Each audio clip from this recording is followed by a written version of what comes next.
எதற்குமே அஞ்ச மாட்டோம். நிரந்தரம் செய், நிரந்தரம் செய், நிரந்தரம் செய், நிரந்தரம் செய், எங்கள் பணியை நிரந்தரம் செய். பகுதி நேர ஆசிரியர்களே, பகுதி நேர ஆசிரியர்களே, வாழ்வாதாரத்தை காத்திடுக.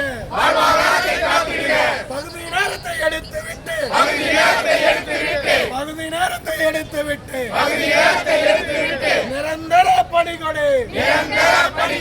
வாரத்தில் வாரத்தில் வாரத்தில் வாரத்தில் வாரத்தில் வாரத்தில் வாரத்தில் 3.5 நாள் 3.5 நாள் 3.5 நாள் 3.5 நாள் 3.5 நாள் 3.5 நாள் 3.5 நாள் மற்ற நாள் என்ன செய்ய? மற்ற நாள் என்ன செய்ய? மற்ற நாள் என்ன செய்ய? மற்ற நாள் என்ன செய்ய? சொல்லுங்களே சொல்லுங்களே சொல்லுங்களே சொல்லுங்களே சொல்லுங்களே சொல்லுங்களே.